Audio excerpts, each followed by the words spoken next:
Assalamualaikum warahmatullahi wabarakatuh. Jumpa lagi dengan channel Terus Belajar Sedo Dadi Pinter. Ingat sekolah, ingat channel Terus Belajar. Kali ini channel Terus Belajar akan membahas tentang soal jawaban singkat dan uraian mata pelajaran IPS. Tentunya masih di kelas 4 semester 2, persiapan menghadapi PAT atau UKK. Ada yang bertanya, PAT itu apa, Pak? Ya, ini perlu dijelaskan. PAT itu penilaian akhir tahun atau UKK, ujian kenaikan kelas atau ulangan kenaikan kelas. Di sini kita sudah menyiapkan dari beberapa mata pelajaran atau materi tentang trik-trik dalam menghadapi ujian atau persiapan menghadapi penilaian akhir tahun. Tentunya masih tetap bersama channel Terus Belajar Sedo Dadi Pinter. Ingat sekolah, ya ingat channel Terus Belajar. Ya, kita mulai. Istilah titik-titik di bawah ini dengan jawaban singkat. Ya, nih. Nomor 1, lobster. Lobster itu seperti udang tapi besar ya. Lobster dan kerang merupakan sumber daya alam yang terdapat di mudah ya.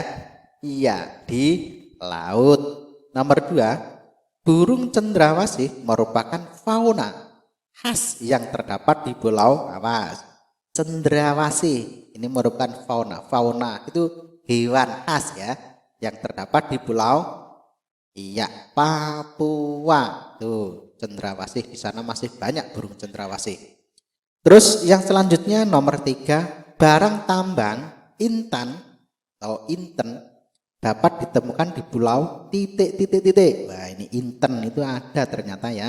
Di mana kita temukan? Iya, di Kalimantan. Iya.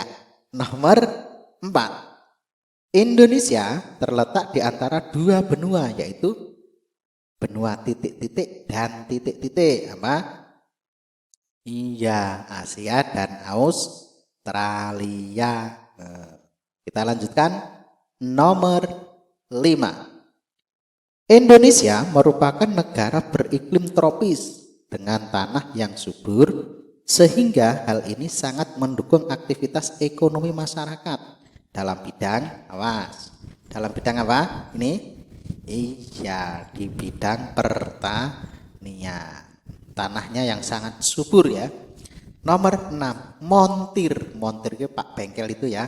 Polisi, dokter, guru merupakan contoh pekerjaan yang menghasilkan titik. Wah, apa? Jasa, karena mereka menjual jasa. Oh, ternyata Pak polisi itu juga penjual jasa. Iya. Pak dokter, iya. Pak guru, iya, karena memberikan manfaat. Kita lanjutkan nomor 7.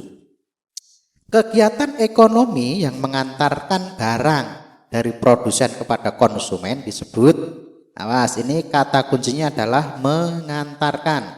Nah, kepada konsumen disebut apa?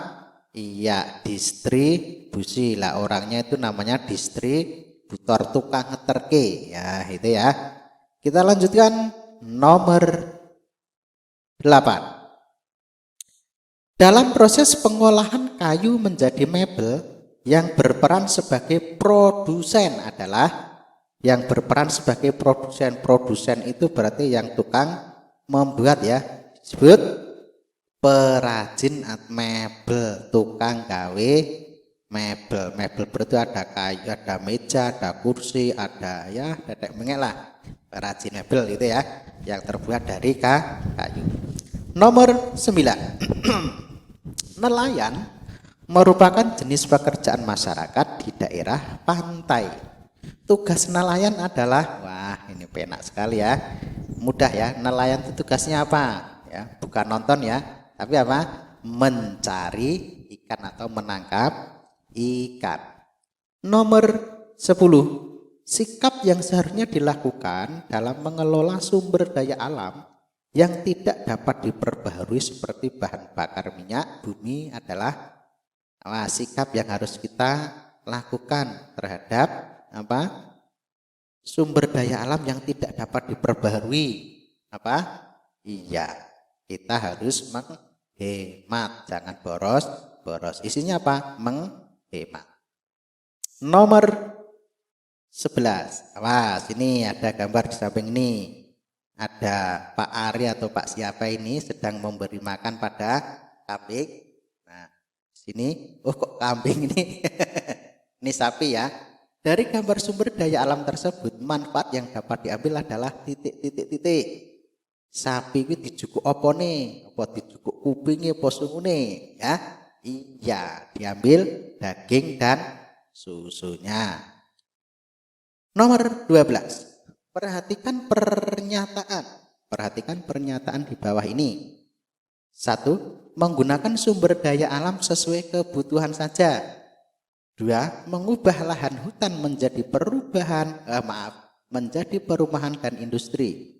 Nomor 3. Menerapkan sistem tebang pilih. 4. Menggali bahan tambang secara terus-menerus. Dari pernyataan tersebut, pemanfaatan sumber daya alam secara bijaksana ditujukan oleh nomor, awas, ini kata kuncinya adalah bijaksana dalam penggunaannya, yaitu jawabannya iya, 1 dan 3. Yang nomor 1 menggunakan sumber daya alam sesuai kebutuhan saja. Yang nomor 3 menerapkan sistem tebang pilih, itu manakala yang ditebang adalah pohon, tetap dipilih, tidak sembarangan menebang. Kita lanjut. Ternyata kita sudah beda pertanyaan ya. Jawablah pertanyaan di bawah ini dengan tepat dan benar ya. Kalau tadi jawaban singkat, sekarang kita membahas tentang jawaban uraian. Nomor 1, mengapa wilayah dataran tinggi cocok? Awas, dataran tinggi cocok untuk kegiatan ekonomi di bidang peternakan. Jelas ya ini ya jawabannya ya. Karena wilayah dataran tinggi didukung ketersediaan pakan seperti rumput dan dedaunan yang melimpah. Kalau orang pesisir mau merawat atau apa itu namanya membudidayakan ternak, khususnya peternakan, ya kesulitan karena kesulitan dari bahan makanan. Kalau di daerah pegunungan melimpah baik dedaunan maupun rumput. Yang nomor 2, sebutkan 3 pulau di Indonesia yang memiliki barang tambang minyak bumi. Sebutkan 3 pulau di Indonesia. Indonesia itu ada pulau yang menghasilkan barang tambang, yaitu minyak bumi. Mana saja? Simak ya, ini Sumatera, Kalimantan, dan Pulau Jawa. Ya. Nomor 3. Tentukan 3 kegiatan yang biasanya menggunakan pakaian adat. Biasanya menggunakan pakaian adat. Jaran kepang itu juga memakai pakaian ya, tapi adatnya atau bukan kan belum tentu ya. Apa saja? Iya, ini nomor 1 upacara pernikahan. Nomor 2 upacara adat. Yang ketiga upacara kelahiran. Tapi ini tidak semuanya ya, dan kamu boleh menjawab selain ini. Yang penting di sini tetap sesuai dengan pertanyaannya, itu menggunakan pakaian adat. Pegelaran wayang kulit Pak, itu pakaian adat. Oh ya boleh lah gitu ya. Nomor 4, mengapa Indonesia menjadi jalur perdagangan internasional? Mengapa Indonesia menjadi jalur perdagangan internasional?